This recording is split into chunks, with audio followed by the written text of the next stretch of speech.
in these specific cases of high conflict and parental alienation, in order to show that even in these specific cases that put the court in front of very specific challenges also, it is possible to think and to implement shared parenting regimes.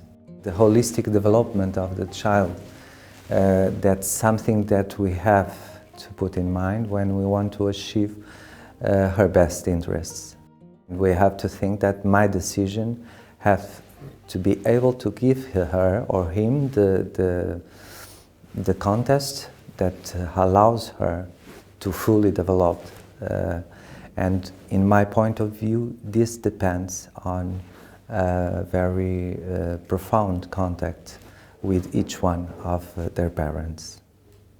When you have a sole custody situation, you have one parent that is fully involved in all the situations about the child, is the one that lives with the child all day, the daily life. And then you have another one that is keep out of the parentship relation, and he didn't do anything to deserve it. So the Article 9 what says that children cannot be separated from their parents unless they violate the fundamental duties that parenthood puts him to. So in this case, in sole custody, you have the separation, but you don't have violation of parental duties. That according to the Article 9, a system of shared parenting is preferable than a sole custody one.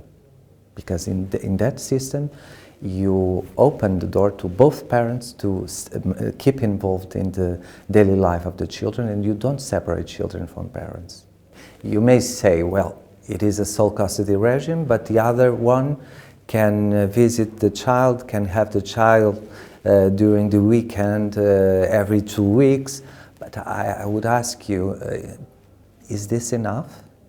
Is it enough to create and develop the links, the ties that are supposed to in a parenthood relation? I don't believe so. So I think that it's definitely important to the children to keep their parents near to them.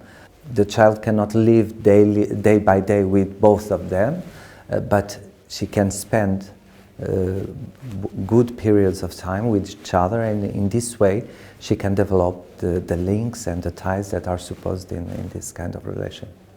We have in Portugal a specific law that regulates the intervention of the court in cases when children are in some sort of danger.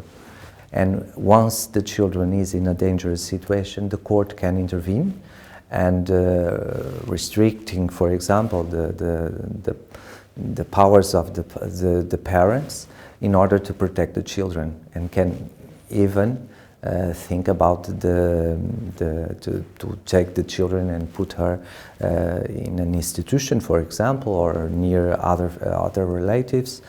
When I am facing cases like this, high conflict or parental alienation, I rather prefer to go through the protective law, to this law that assures the protection of the child, than a normal proceeding to regulate the parental responsibilities.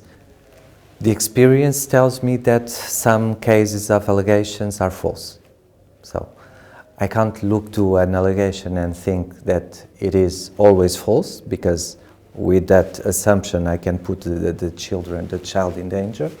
But I have to prevent the possibility that it is false. So one way to achieve it is to, well, we will clarify the situation in the criminal court, but until we have a final decision and we know if it is false or if it is not, we can keep some kind of link, some kind of relation between the children and the alleged perpetrator.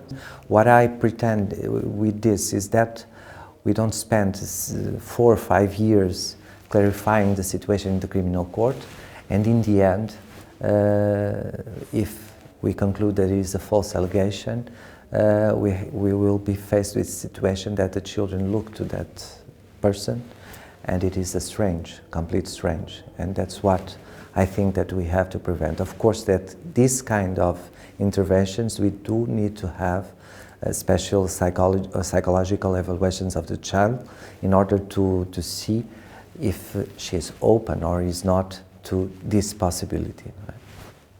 Lots of people that says that shared parenting only can work if the parents are friends. That's a confusion that I see often in my country, and I don't agree with this. And I don't hope that people that had a common project, that had a common life, and that in some moment, for some reason, broke it. And I don't think that this is normal. So the normal is that they don't like each other. That's why they finished, they broke their relationship. So that's with this that we have to work with. When they still live together, you don't ask if they always agree in everything. You don't ask if they have the same point of view about the daily life of the children. You don't ask if they, if they are always in the same side, because it occurs a lot of time that they aren't. And this is normal. So why do we have to pretend that this have to happen when they are separated? That's the point for me. In this situation, the court has to show empathy, to show to people that understand their point of view, keeping the neutrality that in this moment is quite important, but showing that I know what they are feeling and I don't judge those feelings. So I'm there to help and to help them to overcome their differences and get focused in what matters here, the best interest of their own child. The experience also tells me that, faced with the decision of the court, in these cases of shared parenting, it's easier to get the compliance of the parents than, for example, in a case of sole custody, and when you establish some weekends with the other parent. If it's a situation of parental alienation, you will probably have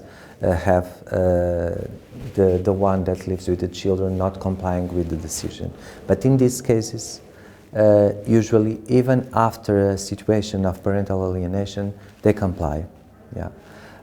When I have some doubts about the compliance, I can put my advisors supervising the situation for a period of time. Yeah. We can start with 3 months, for example, but yet if it is necessary some more time, we can give some more time to supervising the situation and to check if it is running well or not.